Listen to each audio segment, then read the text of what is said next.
নমস্কার, আমি সঞ্জীব আচার্য। আমার ছেলে স্বয়ম্ভু আচার্য। ওর এখন 1.5 বছর প্লাস এজ।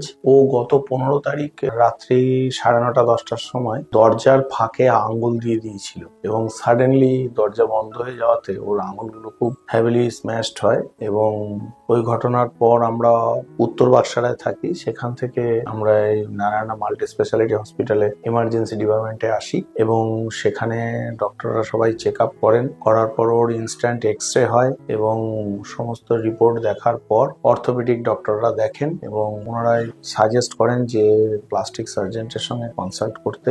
এবং সেই সময় নেক্সট দিন আমরা ডক্টর সব্যসাচী স্যারের সাথে দেখা করি এবং সেটা হসপিটাল থেকেই অ্যারেঞ্জ করে দেওয়া হয় আমাদেরকে।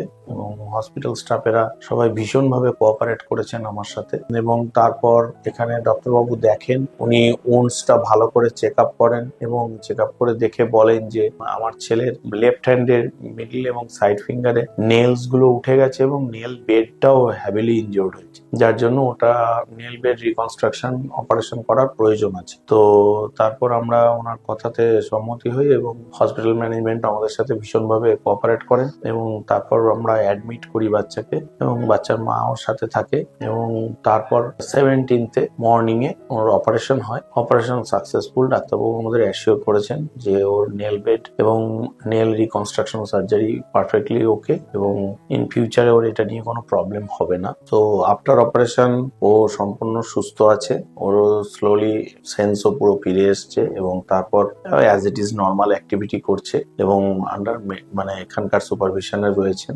ম্যাডামদের সুপারভিশনে। তো আজকে ডিসচার্জ করবে। তো এই সামগ্রিক ঘটনায় আমি আমার এই হসপিটাল কর্তৃপক্ষকে, ডক্টরবাবুকে, সবাইকে অসংখ্য ধন্যবাদ যে আপনাদের সকলের সহযোগিতায় আমার ছেলে সুস্থ হয়ে উঠছে। আমাদের ছোট্ট পেশেন্ট আমাদের কাছে এসেছিলেন। ওর খেলতে গিয়ে হঠাৎ করে দরজায় আঙুলটা চিপে যায়। ব্যথা তো খুবই পায়।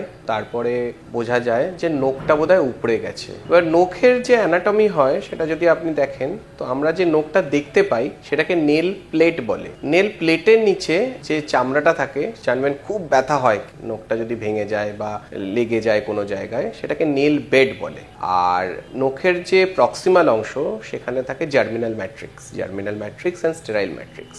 সেখান থেকে কিন্তু আমাদের নখটা তৈরি হয়। তো প্লাস্টিক সার্জারির দ্বারা নখটা যতটাই খারাপ হয়ে যাক না কেন, এই নখটাকে কিন্তু আবার আগের মতো কন্ডিশনে ফিরিয়ে আনা যেতে পারে। অনেক সময় দেখি আমাদের নখে তো ব্যথা লাগেই, কিন্তু তারপরে সেটা ট্রিটমেন্ট হয় না, পরে সেটা ক্রুকেড নখ হয়ে যায় বা ক্রুকেড নেল বলে। কখনো কখনো হাফ নেল, কখনো কখনো নেল আসে না, এরকম সিচুয়েশন হয়। এই ক্ষেত্রে আমরা এক্সপ্লোর করলাম এবং ওপরে নেল প্লেট যেটা সেটা তুলে দেখলাম যে নেল বেড যেটা, সেখানে একটা ইনজুরি ছিল, সেটাকে প্রপারলি রিপেয়ার করা হলো এবং তার উপরে যে নেলটা ছিল সেটাকে আবার স্প্লিন্ট হিসাবে লাগিয়ে দেওয়া হলো। নতুন নেল আবার এসে যাবে এবং পেশেন্ট ভালো আছে, সুস্থ আছে। Thank you.